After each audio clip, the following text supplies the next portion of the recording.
Hi, this is Paul Sackett, Good News Planet. I'm speaking to Major Sean T. Hodge. Hi, Major. How are you? Good. How you doing? Okay, good. First, let me thank you for all the wonderful service that you've done for the country of America. You're welcome.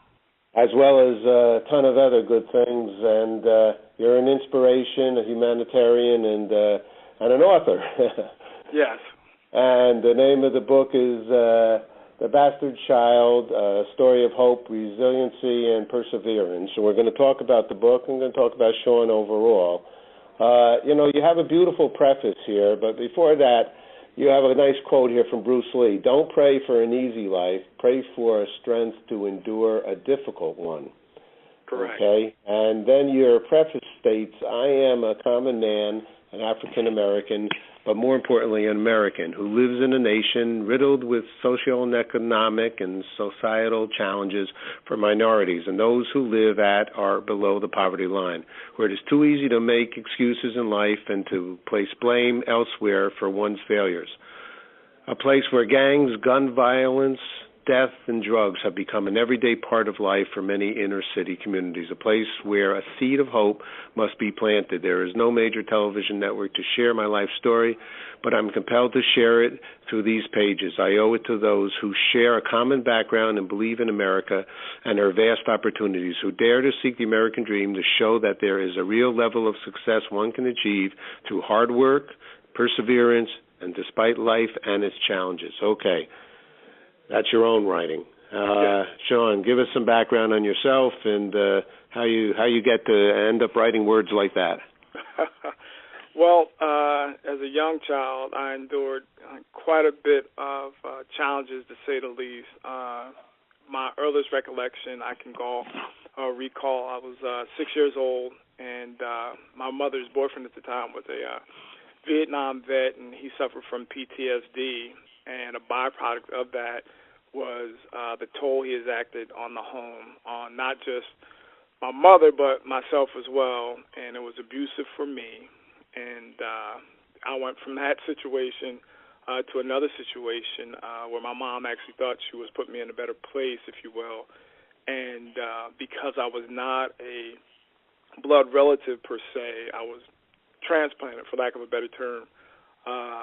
I was treated as an outsider, and that, too, turned out to be a very abusive situation. However, as with life, as I got older, I realized that at some point I was going to have to take my own fortune and put it, in my own hands and say, okay, you're going to have to make the best of the situation of the cards that you were dealt. By age 16, I was literally on my own. I had no other help in that regard.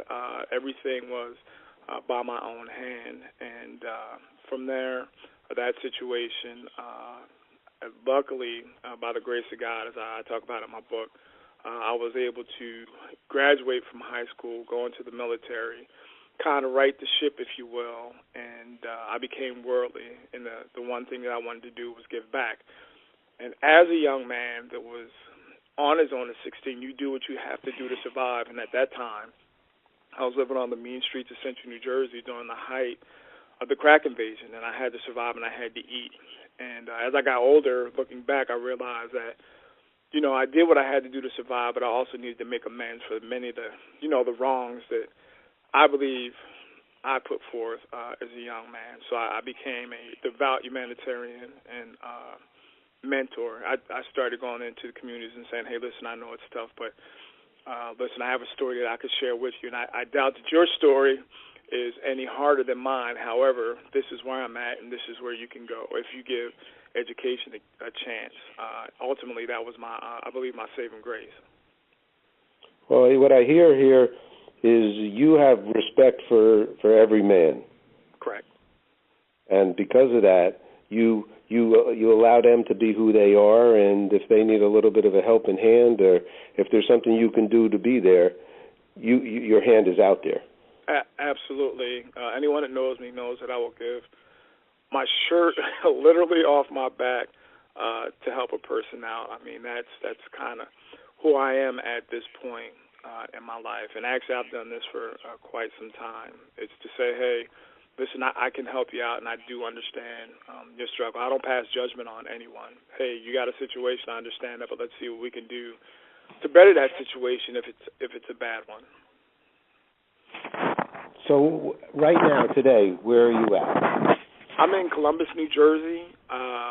It's exit 7 off the New Jersey Turnpike for the Jersey folks. But give me the literal thing. Where are you at personally? Personally, I'm in a very, very comfortable place. My soul's at ease. I've made peace with many of the demons from my past. I've forgiven those who have wronged against me. I've learned to take the Lord's blessings and move forward with them. I harbor no ill feelings towards anyone. I retired from the military. After spending 14 years enlisted, I was able to retire as a major, and life is where it should be. Beautiful home, beautiful wife, beautiful children. I really have no complaints at this point. That sounds good. Who's the man in the mirror? Chapter 10. The man in the mirror, that is that is me looking at an individual that I didn't like. That was a very trying time. Those were the streets, some affiliations that I had that in the neighborhood. It was time for me to look in that mirror and say, hey, you need to straighten this character out. It was kind of a gut check for myself. It really was. Rome is burning? Rome is burning. Me and my wife were still young in our marriage, and I was stationed in Pope Air Force Base in North Carolina, and we had worked up to that point to furnish our home. It was our first townhouse. It was our first chance of living a life, not necessarily check to check, but it was a beautiful home, and it was burned down. I lost everything. I had to start life anew with my wife and my children at that time. So everything I had worked so hard for up to that point was destroyed in an instant. That's what you say it was burned down. It was burned down because of? My neighbors, while I was on vacation in New Jersey, on military leave, decided to dry their clothes in my house. They were just supposed to check the mail. They never cleaned out the dryer filter, and the fire eventually caught on in that dryer, and it spread throughout the house, and the house was lost. Oh, jeez. Yes. So then, from there, where do you go from a moment like that? I mean, I don't, so how'd you rebuild the home? How'd you rebuild that moment? Well, actually, the military community came to my aid. Of course, the Red Cross. The military is definitely a family. They helped us put our lives back together. Of course, I went after my neighbors legally, and they had to replace some things. But as far as a family, I was used to pain and suffering and heartache, but it was the first time that my wife and my children at the time had to start anew from a situation that was not exactly conducive. I mean, it was traumatic, to say the least. And but what we did is day by day, week by week, minute by minute, we put our house and our lives back together. So we're stronger for it. How do you suggest for somebody that's probably not in the path that they might want to be in, or maybe don't even know they're not in the path that they don't want to be in, but what would you suggest for somebody to do that at least has some idea that where they're at is not where they want to be? Right. First, they have to recognize that they're in the wrong place. And again, you touched on the man in the mirror. I really had to do some self-reflection. I really had to look in that mirror and say, you know what, I don't like what I see, and I need to take steps to improve that. Any individual, it doesn't matter if you come from an affluent family, if you come from a family that's well below the poverty line, when an individual is at a point in their lives where they need to do that check and balance to get them on the right road, they have to first realize that, and then they have to set the objective. For me, it was to graduate high school, and it was to go into the military, and it was to start my life over. Those were my steps. For another individual, it may be different steps, but the overall process is the same. Identifying the problem, taking that action, and then moving on that action.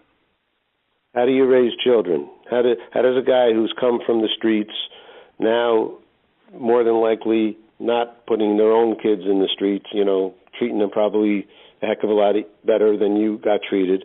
How do you raise your own children? Right.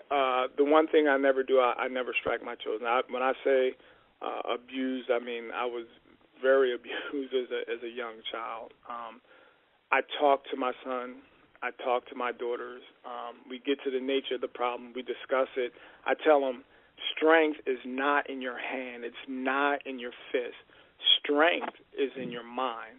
That's the true mark of an intellect. When you think about the heavyweight champion of the world, his strength is in his hands, but he's an entertainer. But when you think about the true entity of power, that is the President of the United States, and that is perceived intellect in that station or that office. So I teach my kids to be intellectuals. At this point in my life, and I say it very humbly, I'm comfortable. My kids don't have to face the dangers that I did. They don't know anything about it. We can go home and we can visit, and then we're coming right back to where we live, which is a very nice neighborhood. So I tell them, appreciate what you have and understand that, everything isn't answered with might. It's answered with intellect. The intellect thinks first. I love it. Where were you in 9/11? 9/11, I was teaching at what's called it's the Expeditionary Center now, but at the time it was called Phoenix Readiness on Fort Dix, New Jersey. And I was an instructor for the logistics track when the planes hit the towers. And that day, I'll never forget, we were called into my commander's office, and he said, hey, the towers have been struck. And life changed from that point moving forward. That was right around the time that I was being selected for officer candidate school. And I knew it would be at some point that I would prosecute the war on far-off lands. But let me be clear with this. I'm very appreciative of what America has to offer when you really get to the crux of what this country is founded on. In the land of opportunity, it's worth defending. And if we, meaning the African-American community in this instance as it applies to me, if we're going to have a voice or say in this country, then we have to face the same dangers, the same sacrifices, in order to say we've taken the same steps in danger to protect our freedoms. So 9/11 was my call to say, hey, let me raise my hand also, although I was in the service already, but I want to do my part. So when you say here in your chapter 19, trouble in paradise, where was the trouble? Trouble in paradise. I had a pulmonary embolism, and it actually, it almost killed me. But the reason why I call it paradise, because as you go through the book, you'll see that initially when I first wanted to go to college, Rutgers was my very first school. I mean, it's the neighboring town. Most kids that go on to college go to Rutgers, but it wasn't going to happen for me. I didn't have that academic foundation at the time. But through life, I was able to get my undergraduate degree, 2 associates, and my master's. And I had an opportunity to become an associate professor at Rutgers. So I was there in my paradise. I had come back, and I said, hey, I'm home. I'm here. But in that same breath, I was hurt bad through the pulmonary embolism, and it took me out of sorts. And I was like, how do I get to this point in my life, kind of like the fire of Rome is burning, and get to this station just to be struck a nail? So I said there was trouble in paradise. I was like, you have got Will to. you say that you were like street smart but not book smart at that time? Going into Rutgers, the first time, I was absolutely street smart. I had even though I looked forward and I said, hey, it'd be nice to go to Rutgers, I knew I wasn't going. I had completed 2 senior years, and at best my grades were right there at average, and I mean right at 2.0, if not 1.99.333. So I knew I wasn't getting into Rutgers, but I always longed to go there. So as life moved forward, I found myself in a position where I could actually go there and teach. I was always book smart, but I had to survive on those streets, so I never had the time to apply myself to academia. Once I made it out of the city, once I made it out of the streets, once I was given an opportunity to have some normalcy in my own life, then I was able to pursue academia how I wanted to, and that put me in Rutgers. Aha. Well, all right. Major, I'm not going to ask you to speak on it, but I like our audience to pick up the book and they can really see this is a heck of a book and a heck of a testimonial and a heck of an outreach for you to share with the world. The last chapter is called "It's So Hard to Say Goodbye." Let them read that one. Each day I awake, I know I have one more day to make a difference in someone's life, said James Mann, which you quoted in your book. Major, something else you'd like to share with our audience right now? Yes, the only thing I would ask the audience to do is to simply help me get the message out. Once they read the book, they'll understand the message of the book, and I pray that they help me make a difference in some young person's life. That's all I can ask. That's beautiful. And what would be good? What's good news for you? Is that your good news? That's my good news for today. But even more so, I'm humbled by the opportunity to come onto your show, and I really mean that. And I take it as a blessing, and I thank you for that. Okay, and as us good blessing kinds of people are, it's a blessing both ways. That's why it's a blessing. We both appreciate each other. It's a good story, and it's a beautiful, well-written piece of work, and congratulations. It's a great job. Thank you. And you shine right through it. You share right through it. Thank you so much. All right. Your website, let me just throw that out there. What's your website? The website is www.seanphoggs.com, and that is the actual blog site. And on Facebook, it is The Bastard Child, and you'll see my profile picture there in the uniform. It's the same one that's on the cover of the book on the back. And feel free for the listening audience to stop by and take a look. Okay, and it's available online. We'll give that bit of information as well.